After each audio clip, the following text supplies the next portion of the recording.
Comment aider vos consultants atteints de psoriasis à gérer leur stress? Bonjour, bienvenue dans cette vidéo. Je suis David Vigneron, je suis formateur en hypnose clinique, en EFT, thérapie brève et par ailleurs infirmier diplômé d'État. Sur cette chaîne YouTube, je propose régulièrement de nouvelles vidéos. Alors inscrivez-vous à ma chaîne en cliquant sur le bouton s'abonner et activez la cloche de notification pour être informé lorsque je sors de nouvelles vidéos. Alors on va parler de stress, on va parler de cortisol, on va parler de psoriasis, on va parler de technique. Je vais vous expliquer quelle méthode je préfère pour la gestion du stress dans un contexte de psoriasis et pourquoi. Mais avant cela, et pour aller plus loin, je vous propose de découvrir ma formation en ligne de praticien en traitement du psoriasis et de l'eczéma. C'est près de 7 heures de formation pour vous, des bonus en plus et bien sûr la certification. Je vous explique notamment comment parvenir à plus de 80% de réussite en 3 séances en moyenne. La prise en charge globale en 8 points, je vous la donne. Je développe la méthode SEC, S-E-C, ainsi que l'anamnèse spécifique à la prise en charge du psoriasis et de l'eczéma. Comment traiter les démangeaisons, etc. Vous voyez, il y a tout. Vous y trouverez également et en plus la formation praticien en hypnose, hypnose pratique, ainsi qu'entre autres le script hypnotique Adieu Psoriasis qui vous est offert. Et c'est pas tout, l'ensemble du contenu figure sous cette vidéo. Découvrez-le et profitez-en, c'est la formation que tout thérapeute devrait suivre pour obtenir plus de 80% de réussite dans la prise en charge du psoriasis et de l'eczéma. Alors comment aider vos consultants atteints de psoriasis à gérer leur stress? Alors tout d'abord, je vous explique pourquoi. La médecine, vous trouverez des publications médicales qui parlent de cela, établit des liens entre le psoriasis d'une part et d'autre part le cortisol. Alors qu'est-ce que le cortisol? Le cortisol, c'est une hormone, c'est l'hormone du stress. Il y a deux hormones du stress, il y a premièrement l'adrénaline et deuxièmement le cortisol. C'est ici plus particulièrement donc le cortisol qui nous intéresse parce qu'il y a des liens intimes étroits avec le psoriasis. Donc en clair, c'est un espèce de cercle vicieux duquel vous allez aider votre consultant à sortir. Vous avez le cortisol d'un côté, le psoriasis de l'autre. Donc le stress et le psoriasis.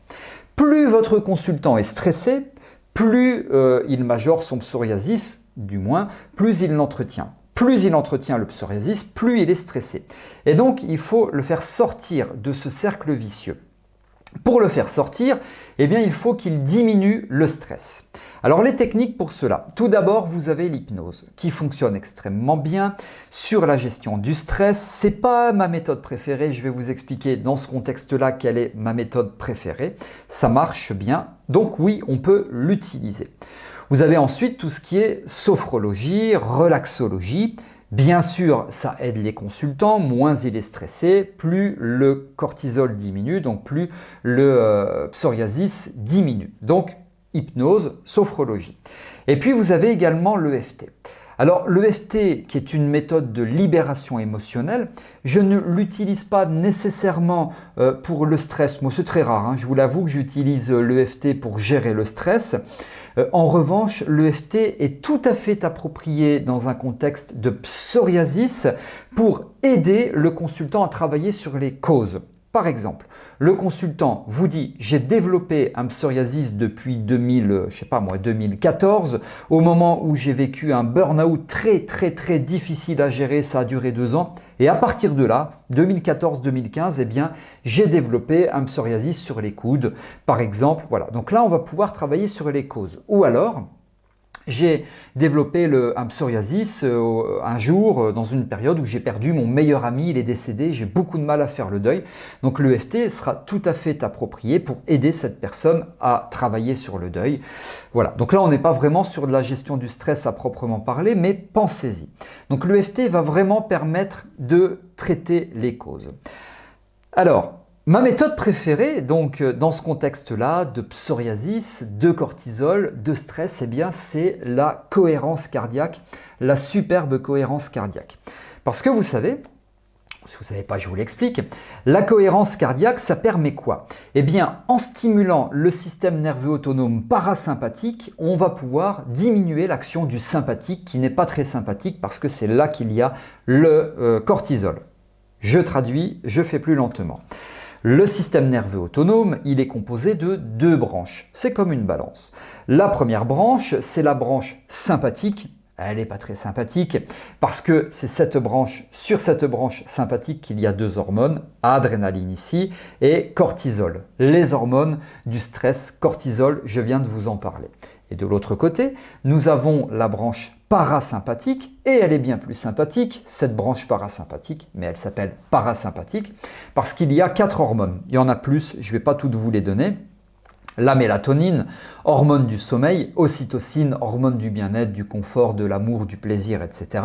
Endorphine, endomorphine, bien-être et hormone antalgique, donc destinée à lutter contre la douleur. Et la DHEA qui est l'hormone de la régénération cellulaire. Il y a aussi la sérotonine, la dopamine, etc. Il y en a d'autres. Bon. C'est comme une balance. Si on est plus fort sur le parasympathique, eh bien l'action du sympathique, elle diminue. Donc, quand on stimule le parasympathique grâce à la cohérence cardiaque, eh bien le sympathique diminue. Et là, il y a quoi? Il y a le cortisol. Donc, quand la personne fait de la cohérence cardiaque, eh bien qu'est-ce qui se passe? Le parasympathique diminue, le cortisol diminue puisqu'elle renforce la branche parasympathique et puisqu'on diminue le cortisol, donc le sympathique ici, eh bien on agit forcément, il y a une interaction qui s'opère sur le psoriasis et c'est très bien. Alors attention, je ne dis pas que vous allez tout faire avec ça, avec la cohérence cardiaque, je dis que vous allez déjà être très utile et que le travail commence. Évidemment, il faut aller un petit peu plus loin, c'est notamment ce que j'évoque dans la formation avec la méthode SEC qui va nous permettre de travailler vraiment sur tous les paramètres qui favorise, si je peux dire, le psoriasis, mais la cohérence cardiaque, si vous accompagnez des personnes atteintes de psoriasis et que vous n'utilisez donc pas la cohérence cardiaque, selon moi c'est une erreur. Apprenez la cohérence cardiaque et utilisez-la, vous verrez, c'est déjà un bon début s'agissant du travail. Alors moi je vais un petit peu plus loin, je fais une cohérence cardiaque très poussée. D'ailleurs, comme je le fais pour les douloureux chroniques, avec l'hypnoantalgie que j'ai aussi développé, conceptualisé, simplement, elle est adaptée là au psoriasis. C'est une cohérence cardiaque un peu poussée, une cohérence cardiaque un peu même beaucoup poussée, un peu beaucoup hypnotique, parce que je veux vraiment qu'on diminue l'action de cette branche-là et l'action du cortisol et qu'on augmente au maximum, on contrebalance si vous voulez, donc qu'on augmente l'action du parasympathique. Donc voilà, vous voyez, vous comprenez à la question comment aider vos consultants atteints de psoriasis à gérer leur stress. Je vous ai parlé d'hypnose, sophrologie, EFT, on est plus sur le traitement des causes, de relaxologie.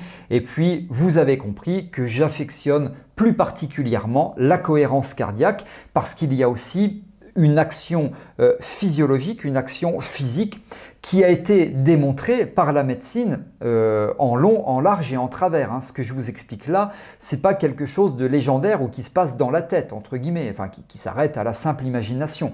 Non, il y a réellement des interactions physiologiques et je rentrerai pas plus que cela dans les détails parce que c'est pas une vidéo sur la cohérence cardiaque en elle-même, mais il y a aussi une action sur les ondes électriques cérébrales alpha qui nous rendent bien service, c'est d'ailleurs grâce à elles, quand on est en hypnose ou sophrologie, pour moi c'est pareil à ce niveau-là, ou relaxologie, grâce à elles que vos consultants rentrent plus facilement, rapidement, durablement en état modifié de conscience et la cohérence cardiaque, en plus de tout ce que je vous ai dit, permet à vos consultants de rentrer plus facilement, rapidement, durablement en état modifié de conscience. Donc voilà pourquoi je vous recommande cette méthode, la cohérence cardiaque, pour aider vos consultants à gérer leur stress dans un contexte de psoriasis et vous avez bien compris quel lien j'établis avec le cortisol et donc le psoriasis. C'est pas moi d'ailleurs qui établis ce lien, c'est la médecine. Voilà. Si vous avez aimé cette vidéo, vous pouvez liker en cliquant sur le pouce bleu. Je vous remercie de m'avoir écouté et si vous avez des questions, remarques, commentaires, suggestions, allez-y, c'est dans la partie des commentaires réservée à cet effet. J'y réponds sans aucun intermédiaire. Merci de m'avoir écouté. Je vous retrouve avec grand plaisir dans de prochaines vidéos. À très bientôt.